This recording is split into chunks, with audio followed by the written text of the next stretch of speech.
1285년 몽골에 대칸 쿠빌라이는 쩐 왕조가 다스리는 대월에 대한 원정을 시작했습니다.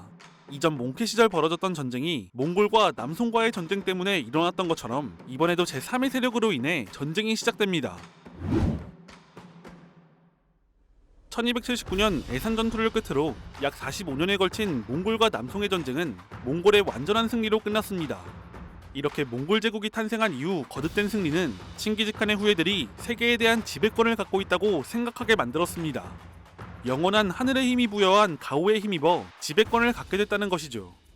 실제로 칭기즈칸 때는 전쟁의 진짜 명분이 따로 있었지만 오고타이가 데칸에 오른 이후부터는 제국의 영역을 확장하기 위한 정복전의 성격이 분명해집니다.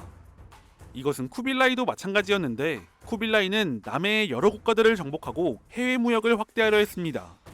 장강 이남 지역과 남해의 각국은 이전부터 활발하게 무역을 진행하고 있었는데 쿠빌라이는 남송을 병합한 직후 동남아 각국에 조서를 내려 완전히 복종하는 국가와 자유로운 교역을 추진했습니다.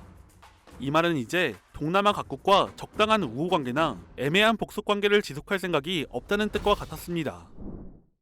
쿠빌라이가 동남아 각국에 완벽한 복속을 요구하자 1279년 가깝게는 점성국과 멀리는 마파라국 등이 조공을 보내며 아주 성과가 없진 않았으나 제한적이었습니다. 조공을 보낸 이들의 복속은 형식적인 면이 강했고 미얀마의 파간 왕국의 경우 3,600만 군사의 사령관이자 하루에 칼에 300접시를 먹어치우며 3,000명의 첩을 뒀다고 자부하는 국왕 나라티아파테가 몽골 사신을 처형하고 몽골의 복속을 맹세한 주변국을 공격하는 등 형식적인 복속마저 거부하는 이들도 있었습니다. 쿠빌라이는 사신 처형과 조궁국에 대한 공격을 자신에 대한 공격으로 간주하며 두 차례 원정을 보내 파간 왕국을 공격했습니다. 한편 쿠빌라이는 보다 완벽한 복속을 요구했습니다. 당시 쩐 왕조는 쩐 성종이 물러나고 쩐 인종이 즉위한 상태였는데 쿠빌라이는 쩐 인종에게 직접 조정으로 출도할 것을 요구했습니다. 그러나 쩐 인종이 이에 응하지 않자 쿠빌라이는 이번엔 세금과 부역을 부과할 때 쓰는 주민명부를 보낼 것과 국왕의 동생 한 명을 인질로 보내라고 요구했는데 쩐 인종은 이에 응해 막대한 조공과 왕족을 인질로 보냈습니다. 이렇게 몽골과 쩐 왕조는 어느 정도 타협점을 찾는 듯 했는데 대월의 남쪽, 오늘날 베트남 중부에 위치한 점성국 참파에서 사건이 발생합니다. 쿠빌라이는 점성, 참파에도 완벽한 복속을 요구했는데 1278년 참파의 왕 인드라바르만 5세가 몽골에 기부할 뜻을 밝혔습니다. 몽골은 그를 점성 군왕으로 책봉했고 몽골에 직접 와서 복속을 맹세하는 친조를 요구했습니다. 이후 양국은 물밑에서 친조를 두고 절충을 거쳐 82년엔 참파에 몽골의 행정기구가 설치되는 등 차근차근 진행되고 있었는데 이러한 몽골의 압박에 새로 국정을 장악한 참파의 왕자 하리짓이 반발했습니다. 그는 참파가 몽골의 공격을 이겨낼 수 있을 것이라고 판단했고 섬국과 마파라국으로 파견한 몽골의 사신이 참파에 정박하자 이를 구류했습니다. 이를 자신에 대한 공격으로 여긴 쿠빌라이는 왕자를 잡으면 한 사람도 죽이지 않겠다며 1283년 참파 정벌을 시작했습니다. 참파는 남중국해와 인도를 연결하는 무역의 요충지였기 때문에 완전히 복속시켜야 했습니다. 쿠빌라이의 휘하 장군 소게투는 남중국에서 군사 5,000명과 수송선 100척, 전선 250척을 동원해 참파로 향했습니다. 몽골군은 2월에 참파에 도착했고 2월 13일 1만의 참파군을 격파하며 참파의 수도를 점령했습니다. 참파의 왕 인드라바르만 5세를 비롯한 수뇌부는 수도를 버리고 산으로 도망쳤습니다. 몽골군은 그들에게 항복을 권유했으나 참파의 수뇌부는 병력을 모으며 반격을 준비했고 주변국에는 원군을 요청했습니다. 소게투는 적은 병력으로 초전에 수도를 점령했지만 참파의 왕을 사로잡지 못하며 전쟁을 빠르게 끝내지 못했습니다. 지리적 이점을 살린 참파의 항전이 지속됐고 소게투는 본국에 지원을 요청했습니다.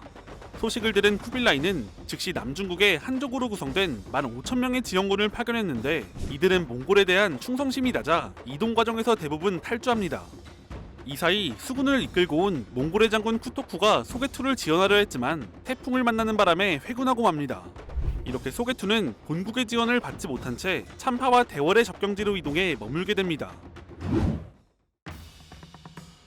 쿠빌라이는 아리카야를 사령관으로 임명하며 15,000의 군대로 다시 소게투를 지원하려 했습니다. 이때 바닷길은 안정적이지 않았기 때문에 육로로 가야 했는데 몽골과 참파 사이엔 대월이 있었습니다. 때마침 대월은 쿠빌라이의 요구를 어느 정도 수용한 상황이었기 때문에 쿠빌라이는 전 인종에게 참파를 공격하기 위한 통로 제공과 지원군, 군량을 요구했습니다. 그러나 전 인종의 입장에선 도저히 수용할 수 없는 요구였습니다. 몽골군이 대월의 영토를 지나가며 무슨 문제를 일으킬지 알 수 없었고 그들을 위한 지원군과 군량 등 각종 비용 문제도 심각했죠. 결정적으로 참파에 대한 대월의 외교를 완전히 포기하라는 것과 마찬가지였습니다. 전 인종은 몽골에 사신을 보내 참파가 대월의 속국인 것을 말하며 몽골에 기순한 이후 무기를 사용하지 않아 병사가 없고 오곡이 생산되는 곳이 많지 않다고 말했습니다. 그러면서 요구를 거절할 수 없으니 나중에 때를 살피겠다고 했는데 사실상 거절이었습니다. 대월은 되려 참파의 요청에 호응해 2만의 병력과 500척의 배를 지원했죠. 전 왕조의 입장에선 역사적으로 오랜 기간 경쟁했던 참파를 포기할 수 없었고 그것이 아니더라도 남쪽의 참파가 몽골의 영역이 되면 대월은 몽골에 포위되는 상황이 올 수 있었습니다. 한편 전 인종은 언젠가 몽골과 싸워야 할 때가 올 것이라고 생각했습니다. 그는 쩌능다오를 국공으로 임명해 모든 군을 통솔하도록 하며 군 지휘를 통일했고 1차 전쟁 당시 공을 세운 쩐템부를 사면했습니다. 쩐템부는 쩌능다오의 며느리와 사통한 것이 발각되어 추방당하고 숫장이로 연명하고 있던 인물입니다. 원래 사형에 처해야 했는데 싸움을 잘해서 추방에 그쳤는데요. 그는 사면 후 재등용되며 쩌능다오 휘하에서 국경 수비를 맡았습니다. 사실 이런 입장은 쿠빌라이도 크게 다르지 않았습니다. 그는 이전부터 쩐 왕조가 친조를 거부했던 것과 원정협조가 순조롭지 않은 것을 두고 대월의 복속을 형식적인 것에 불과하다고 여겼죠. 쿠빌라이는 아리카야에게 각지에서 30만의 군대를 모으도록 했고 만약 대월이 길을 열고 협조하지 않는다면 참파보다 먼저 쩐 왕조를 정복할 생각이었습니다. 쿠빌라이의 이 같은 의심은 이전부터 있었던 것으로 보이는데 과거 쩐 인종이 인질로 보낸 왕족 쩐너다이를 안남국왕으로 책봉해 왕조에 간섭하려 하기도 했습니다. 결국 1285년 1월 쿠빌라이는 자신의 아들 진나망 토곤을 총사령관으로 해 쩐 왕조에 대한 원정을 개시했습니다. 쩐 왕조는 가능하면 최대한 전쟁을 피하고 싶었습니다. 몽골도 이와 다른 의미에서 비슷했는데 30만이란 대군을 동원했지만 최종 목표는 대월 너머에 있는 참파였고 어떻게든 쩐 왕조의 협조를 얻어내면 참파 정복은 손쉽게 달성할 수 있다고 생각했습니다. 이렇게 양자의 전투회피 의지 때문인지 개전 초기엔 기묘한 현상이 벌어졌습니다. 몽골군이 쩐 왕조를 침략했음에도 몽골군 총사령관 진나망 토곤은 사신을 보내 지금이라도 항복하고 참파 원정에 협조할 것을 요구했고 쩐 왕조는 이를 받아들이는 척하며 과거 쿠빌라이가 대월을 회유하기 위해 몽골의 군대는 대월의 영내로 들어가지 않는다고 약속했던 것을 지켜달라고 강조하는 등 전쟁 개시 이후에도 양자의 접촉은 한동안 이어졌습니다. 한편 계속해서 남아한 몽골군은 드디어 노이방에 도착해 쩌능다오가 이끄는 10만의 대월군과 대치했습니다. 몽골군은 쩌능다오에게 군사를 물리고 길을 열어달라고 요구했는데 당연히 쩌능다오는 이를 무시했습니다. 이에 몽골군은 곧 6방향으로 나눠서 대월군을 공격했습니다. 당시 대월은 몽골의 침략과 압박으로 귀천을 가리지 않고 모든 백성들이 몽골에 대한 적개심이 높은 상태였는데요. 병사들은 팔에 몽골을 죽이자는 문신을 새겼을 정도였습니다. 대월군은 이 강한 적개심으로 맹렬하게 저항했지만 몽골군의 강력한 전투력에 버틸 수 없었고 수적 열세를 이기지 못하며 패배했습니다. 대월군과 싸워 이긴 토곤은 이어서 방기옙에서 다시 한번 대월군을 격파했고 수도 탕롱으로 향했습니다. 몽골군은 2월 말 대월의 수도 탕롱을 함락했으나 쩐 인종을 비롯한 쩐 왕조의 지배층은 이미 탈출했고 도망치면서 도시의 물자와 도시 전체를 초토화시켜 놓은 상태였습니다. 토곤은 수도를 함락했지만 제대로 된 물자를 보충할 수 없었습니다. 이렇게 탕롱을 점령한 토곤은 쩐 왕조의 진위를 확정할 수 있었습니다. 토곤은 탕롱에서 대월의 황제가 몽골에 복속했던 쩐 성종이 아니라 쩐 인종으로 바뀌었다는 것과 쩐 성종이 몽골과의 교섭에서 아명을 썼다는 것, 내부에서 독자적인 연호를 쓰고 있었다는 것, 복속하는 척하며 계속해서 군대를 증강한 것을 알게 됐습니다. 대월은 형식적인 복속도 아니고 그냥 말뿐인 복속을 했던 것이죠. 또한 궁궐 곳곳에 외적이 쳐들어오면 죽을 힘을 다해 싸우고 당해낼 수 없으면 상간이나 늪지로 도망가도록 하라, 항복해선 안 된다 라는 글이 적혀있는 것을 발견했는데 이를 통해 쩐 왕조가 결코 항복하지 않을 것이라고 판단했습니다. 이런 와중에 쩐 왕조는 남쪽으로 후퇴해 타노아를 거쳐 티엔즈성 일대에 방어진을 구축했습니다. 이렇게 쩐 왕조의 두 황제가 후퇴하는 동안 쩐빙종 장군이 몽골군을 저지하는 역할을 맡게 되는데요. 그러나 그는 따막에서 몽골군에 패배하며 생포됩니다. 몽골군은 그를 회유하기 위해 금은보화와 왕자기를 제안했지만 그는 북쪽의 왕이 되는 것보다 남쪽의 귀신이 되겠다며 거절했습니다.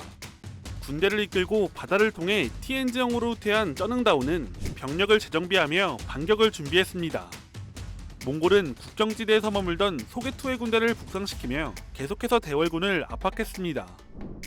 한편 토곤의 본대는 대월 깊숙이 들어오면서 보급로 유지와 군량 확보에 난항을 겪기 시작했습니다. 몽골은 국경에서부터 60리마다 역참을 세우고 역참당 300의 병력을 주둔하도록 해 보급로를 유지하고자 했으나 전쟁이 장기화되면서 역참을 운영할 병력 손실이 일어나기 시작했고 대월군이 산과 숲, 습지 등에서 게릴라전을 펼치며 소모전을 강요하는 등 전술에 말려들었습니다. 여기에 무더위와 풍토병 등에 시달렸으니 나중엔 꾸준히 병력을 증강한 대월군이 몽골보다 병력에서 우위를 차지하게 됩니다. 대월군은 남방 기후에 익숙하지 못한 몽골군이 장기간 체류하면 반드시 피로가 쌓일 것이라고 판단했습니다. 그러면서 1285년 4월부터 반격에 들어갑니다. 대월은 소문왕 쩐얏주앗과 휘하 장군들에게 명해 몽골군을 공격하게 했는데 탕롱에서 동남쪽으로 떨어진 떠위캣과 함뜨에서 몽골군과 맞붙어 크게 승리했습니다. 순식간에 전세가 뒤집히자 이어서 대월군은 수도 탕롱으로 진격을 시작했습니다. 이때 지역에서 몽골에 저항하고 있던 황족 쩐꽝카이 등도 군사를 모아 탕롱으로 향했습니다. 한편 대월의 반격이 시작되자 몽골군 총사령관 진나망 토고는 부하들의 철수하자는 의견에 동의하며 전군 퇴각을 명령했습니다. 대월의 쩌능다오는 당연히 이때를 놓치지 않았는데 퇴각하는 몽골군을 공격했습니다. 대월의 추격은 계속됐고 부교를 만들어 강을 건너는 몽골군을 급습해 큰 타격을 입히기도 했습니다. 진나망 토고는 반기엡을 지나는 과정에서 다시 쩌능다오의 공격을 받았는데 몽골군 우승 이항이 이에 끝까지 저항하며 토곤을 탈출시켰습니다. 이런 와중에 토곤이 후퇴하며 남방의 소게투의 군대는 완전히 고립됐습니다. 그의 군대는 대월의 공격을 받았고 소게투는 전사했습니다. 몽골은 후일 재원정을 준비할 때 죽은 장수가 너무 많아 원정을 재개할 수 없다는 말이 나올 만큼 극심한 피해를 입었고 그해 6월 말 몽골군이 완전히 퇴각하며 전쟁은 끝이 납니다. 반년에 걸친 전쟁을 대승으로 마무리한 쩐 왕조이지만 선택은 강자가 하는 것이라고 하던가요? 대월이 원하는 평화는 아직 찾아오지 않았습니다. 몽골 제국의 대칸 쿠빌라이는 대월을 포기하지 않았고 다시 전쟁을 준비했습니다.